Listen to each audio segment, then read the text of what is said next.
afternoon to all of you. Let's start today's session.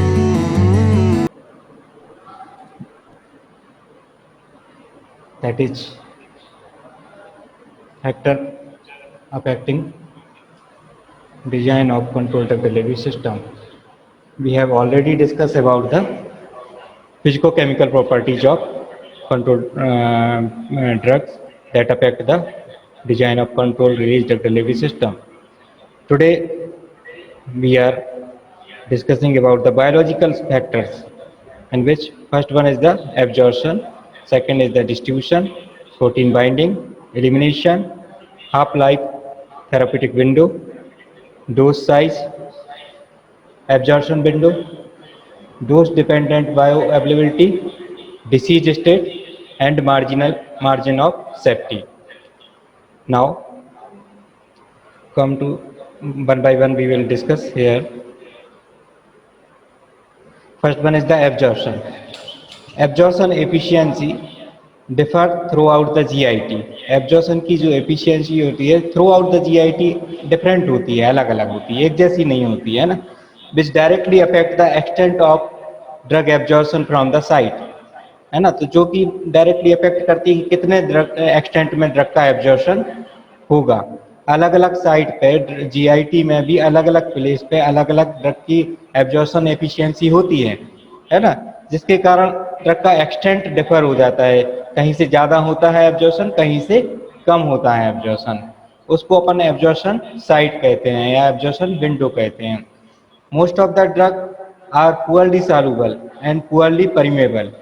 कई सारी जो ड्रग होती हैं पुअरली सॉल्युबल भी होती हैं और पुअरली परमेबल होती हैं, देयरफॉर लेस एब्जॉर्बेबल, जिसके कारण उसका एब्जॉर्प्शन भी कम होता है। Thus, in such case, the use of control release drug delivery system enable them to be carried out into the cell easily. इस केस में आप क्या, अगर control release drug delivery system बनाते हैं, है ना, तो उसको इजीली अपन परमिशन उसका बढ़ा सकते हैं, या जहाँ पे अपन को रिक्वायरमेंट है वहाँ तक ड्रग को अपन ले जा सकते हैं। Even it enables some drug to get absorbed in the stomach by creating a microenvironment which was actually expected to be absorbed through the intestine. ऐसी ड्रग जिनको एक्सपेक्ट किया जाता था कि ये कहाँ से एब्जॉर्ब होंगी, इंटेस्टाइन से, उनको भी अपन स्टमक से एब्जॉर्ब करा सकते हैं। कैसे? By creating the micro environment. मतलब माइक्रो एनवायरनमेंट वहाँ पे जैसा इंटेस्टाइन में एनवायरनमेंट होता है वैसा अगर अपन स्टमक में एनवायरनमेंट क्रिएट कर देंगे तो वहाँ से ड्रग एब्जॉर्ब हो जाएगी। ऐसा क्यों करने की ज़रूरत है? क्योंकि ऐसी ड्रग इरिटेशन प्रोड्यूस करती थी इंटेस्टाइन में, तो अपन वहाँ पर स्टमक के द्वारा भी उसको एब्जॉर्ब करा सकते हैं। ठीक है, तो ये एब्जॉर्प्शन था। Second point, distribution. Distribution of the drug from the conventional dosage form directly get distributed throughout the body and get accumulated to some of the off site which may lead to toxicity.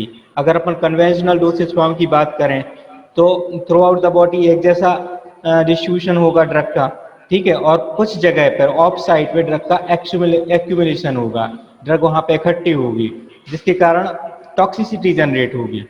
ठीक है, such instance that can be prevented by control release drug delivery system.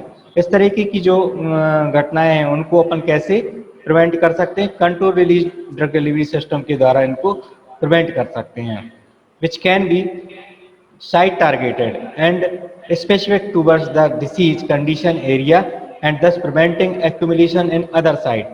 तो इस तरीके के जो drug delivery system होते हैं वो साइट स्पेसिफिक होते हैं या specific towards the disease condition, या डिसीज कंडीशन के लिए स्पेसिफिक होते हैं स्पेसिफिक एरिया के लिए, दस preventing accumulation in other site. तो वो अदर साइट पे उनका एक्यूमुलेशन नहीं हो पाता है। तो इस तरीके की जो इसके कारण जो टॉक्सिसिटी जनरेट हो रही थी एक्यूमुलेशन के कारण, वो टॉक्सिसिटी जनरेट नहीं हो पाती है। ठीक है, इसके बाद it also enable to complete drug to be reached to the required site unlike the conventional form. अगर अपन conventional dosage form देते हैं तो उसमें तो थ्रू आउट द बॉडी एक जैसा होता है, complete distribution complete drug required site पे नहीं पहुंच पाती है, लेकिन इससे क्या होगा, रिक्वायर्ड साइट पे कंप्लीट ड्रग पहुंचेगी। ठीक है, control release drug delivery system के द्वारा। थर्ड है drug protein binding. One of the major problem with the conventional dosage form is the lesser availability of drug in the blood due to higher protein binding. बड़ी problem कहाँ पे होती है conventional dosage form के साथ में, क्योंकि उसकी अवेलेबिलिटी कम होती है, बायो अवेलेबिलिटी उनकी कम होती है। बायो अवेलेबिलिटी कम क्यों होती है? क्योंकि वो प्रोटीन बाइंड हो जाता है, प्रोटीन के साथ में उनकी बाइंडिंग हो जाती है, इसके कारण उसकी बायो अवेलेबिलिटी घट जाती है। This binding decrease the action of drug. अगर ये प्रोटीन बाइंडिंग होती है ड्रग की, तो ड्रग का एक्शन भी कम हो जाता है, and thereby the effective therapeutic effect diminish, जिसके कारण जो इफेक्टिव थेराप्यूटिक इफेक्ट मिलना चाहिए वो कम हो जाता है। But in case of control release drug delivery system, this problem can be eradicated by formulating it in several carrier, which will further help in delivering the drug in the required quantity at the desired site. लेकिन इस तरीके की जो problem है वो control release drug delivery system के द्वारा अपन उनको कम कर सकते हैं, क्योंकि इसमें अपन कई तरीके की कैरियर्स का अपन यूज करते हैं, जो एक कैरियर के द्वारा ड्रग को डिलीवर करते हैं एट रिक्वायर्ड क्वांटिटी और रिक्वायर्ड डिजायर्ड साइट पर। Fourth point is the elimination. There are so many drugs available which accumulate in the organs like liver, pancreas, etc. and become fatal sometimes. कई सारी drug होती हैं जिनका accumulation होता है liver में, पैंक्रियास में, और फिर वो एक्यूमुलेट होकर टॉक्सिसिटी जनरेट करते हैं। ठीक है, removal of such unwanted accumulated portion is quite hectic for the system due to slow elimination rate. उनका अगर अपन जो अनवांटेड एक्यूमुलेशन हो रहा है उसका रिमूवल अपन करना चाहें तो वो इतनी जल्दी आसानी से नहीं हो पाता है। क्यों नहीं हो पाता है? क्योंकि उनका एलिमिनेशन रेट स्लो होता है। In such case the control release drug delivery system again play a major role as the accumulation and off-site are comparatively negligible. In such case, इस तरीके के जो केस होते हैं उनमें control release drug delivery system का role अच्छा role play करता है, क्योंकि इसमें ऑफ साइट पर एक्यूमुलेशन एज कंपेरेबली नेग्लिजिबल होता है, and also the release drug is easily express the action and get eliminated separately, है ना। तो जो भी ड्रग रिलीज हो रही है वो उसका एक्शन भी आपको सही तरीके से मिलेगा और उसका एलिमिनेशन भी सेफली हो जाता है in case of control release drug delivery system. Next, half life. In the designing of control release drug delivery system, it is necessary to determine the half life of drug candidate as it will be either too high or too low. Both cannot be considerable. अगर जब भी अपन design करते हैं control release drug delivery system, तो ये हमें जरूरी होती है, नेसेसरी होता है कि जो भी ड्रग कैंडिडेट यूज कर रहे हैं उसकी हाफ लाइफ कितनी है उसको पहले देखें। बहुत ज़्यादा हाई भी नहीं चाहिए और बहुत ज़्यादा कम भी नहीं चाहिए, लो भी नहीं चाहिए। In case of higher half life, such drug have already the capability to remain in the body for longer period. So if formulated in the control release drug delivery system. Sir Avinash को add कर लीजिए। क्या? अविनाश को add कर लीजिए। अविनाश कर दिया हो गया, देखो हो गया ना, हुआ अविनाश? मैं यहाँ पे कोई वेटिंग में नहीं है, मैंने सबको कर दिया। हो गया सर, अविनाश को हो गया। सर आ गया सर। ओके ठीक है। इन केस ऑफ अपन चर्चा कर रहे थे कि ना तो बहुत ज्यादा हाफ लाइफ बहुत ज्यादा भी नहीं होना चाहिए और बहुत कम भी नहीं होना चाहिए। अगर ज्यादा है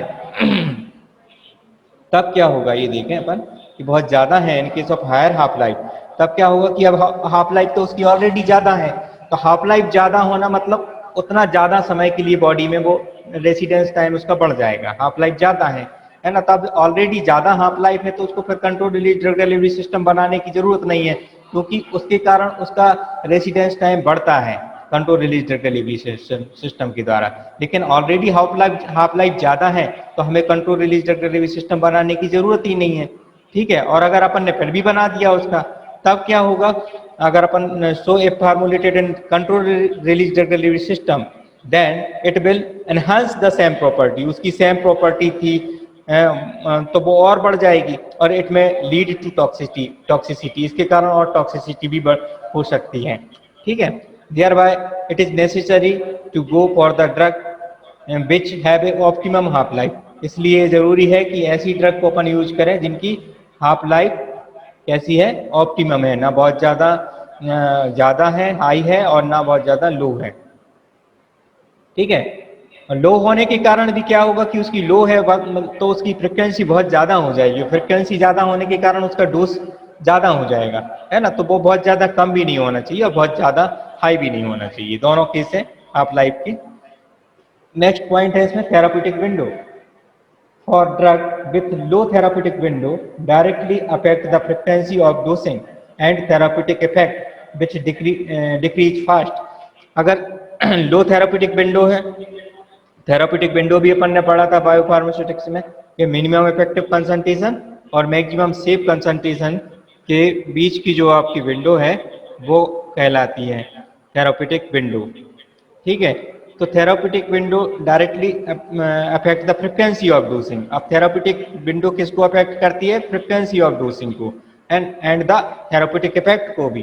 थेराप्यूटिक इफेक्ट उससे डिक्रीज हो जाता है जल्दी, अगर थेराप्यूटिक विंडो बहुत कम है, नैरो है, तो उसके कारण उसका थेराप्यूटिक इफेक्ट भी डिक्रीज होने के चांस ज़्यादा रहते हैं। So in order to extend the therapeutic window control release drug delivery system is the ideal method. तो अगर हमें थेराप्यूटिक विंडो को एनहांस करना है, बढ़ाना है ना, तो उसके कारण control release drug delivery system के द्वारा अपन इसको बढ़ा सकते हैं, ठीक है। इसके बाद है it is difficult to produce such formulation with the low therapeutic window as it will not be there in the site for the longer time, so release pattern is required to be controlled properly।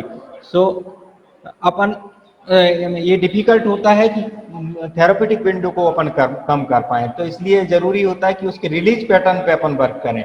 और control release drug delivery system में क्या करते हैं, release pattern पे ही अपन work करते हैं, ठीक है। इसके बाद है dose size of the drug play major role in the determining the size of final finished product, है ना। ड्रग कितनी है, ड्रग की डोज कितनी है, वो उसका रोल रहता है फाइनल फिनिश्ड प्रोडक्ट कितना साइज का रहेगा, है ना। तो ये इंपॉर्टेंट रहता है कि size of drug plays a major role in determining the size of final finished product. Final finished product कितना बड़ा होगा, कितनी साइज का होगा, ये किस पे डिपेंड करता है कि ड्रग की डोज कितनी है, ड्रग की साइज कितनी है। In case the dose already high, अगर ऐसा होता है कि डोज बहुत ज़्यादा पहले से ही है, then formulating the same into the control release will further increase the overall dosage size and thereby reduce patient compliance. अब डोज बहुत ज़्यादा है, डोज बहुत ज़्यादा के बाद अपन ने उसको कंट्रोल रिलीज फार्मुलेशन बनाया, कंट्रोल रिलीज बनाने के कारण कंट्रोल रिलीज में बहुत सारे पॉलीमर्स वगैरह यूज करते हैं अपन देखा है, तो उसके कारण उसकी साइज फर्दर बढ़ जाएगी, तो ओवरऑल डोसेज साइज बहुत ज़्यादा हो जाएगी, जिसके कारण हो सकता है कि पेशेंट कंप्लाइंस रिड्यूस हो जाए। इसलिए डोज साइज बहुत ज़्यादा नहीं होना चाहिए, ठीक है। Absorption window certain drug when administered orally are absorb from specific part of GIT. कई सारी ड्रग होती हैं, एब्जॉर्प्शन विंडो कहाँ होती है, जिस पार्ट से जीआईटी के या इंटेस्टाइनल के जिस पार्ट से ड्रग का एब्जॉर्प्शन होता है वो उसको अपन बोल देते हैं एब्जॉर्प्शन विंडो। तो कई सारी ड्रग होती हैं जो कहाँ से, जीआईटी से, जीआईटी के थ्रू, इस पे जीआईटी के वो भी स्पेसिफिक पार्ट्स के थ्रू ड्रग का एब्जॉर्प्शन होता है। This part is known as absorption window. इस पार्ट को अपन क्या बोलते हैं, एब्जॉर्प्शन विंडो कहते हैं। These kind of drug can be formulated controlled drug delivery system to improve bioavailability। इस तरीके की ड्रग है उनको भी अगर अपन कंट्रोल ड्रग डिलीवरी सिस्टम में बनाएंगे, है ना, तो जीआईटी रिटेंशन टाइम उनका बढ़ा देते हैं, गैस्ट्रोइंटेस्टाइनल या रिटेंशन टाइम बढ़ा दिया, तो उसके कारण भी अपन ऐसी ड्रग को भी अपन कंट्रोल ड्रग डिलीवरी सिस्टम के द्वारा बनाया जा सकता है। Dose dependent bioavailability, due to low availability of most drug, higher and sometime repeated dose are given at certain interval of the time. अगर जिनकी बायो अवेलेबिलिटी कम होती है तो उनको अपन को क्या करना पड़ता है, बार बार डोज देने की जरूरत पड़ती है, बार बार उसका इंटरवल टाइम बहुत रिपीटेड इंटरवल पे बार बार डोज देने की जरूरत पड़ती है। This lead to patient inconvenience and most importantly the changes of missing the dose chances, यहाँ पे चांस लिखा है तो chance of missing the dose, और ये ऐसा भी हो सकता है कि आप डोज को मिस कर दें क्योंकि बार बार डोज लेने की जरूरत पड़ रही है, फ्रिक्वेंसी बहुत ज़्यादा है तो डोज मिस भी हो जाती है ऐसे केस में। तो ऐसे केस में अगर अपन control release drug delivery system बनाते हैं तो जो ये प्रॉब्लम आई है उन प्रॉब्लम को अपन एलिमिनेट कर सकते हैं। Such problem can be eliminated by using the control release drug delivery system as a tool. तो इस तरीके की जो आपकी प्रॉब्लम आ रही है उनको अपन control release drug delivery system के द्वारा कम कर सकते हैं। ठीक है, इसके बाद disease state, another parameter which define the control release drug delivery system is the condition of the patient and kind of disease it have, है ना। एक और पैरामीटर अपन कौन सा देखते हैं जब भी अपन control release drug delivery system design करते हैं, पेशेंट की कंडीशन, पेशेंट की कंडीशन कैसी है, किस तरह की डिसीज है, ये भी अपन को देखना पड़ता है। In some instance better management of the disease can be achieved by formulating drug as control release system. कई केस में हमें जो control release drug delivery system अगर हम बनाते हैं तो डिसीज को अच्छे तरीके से मैनेज कर सकते हैं।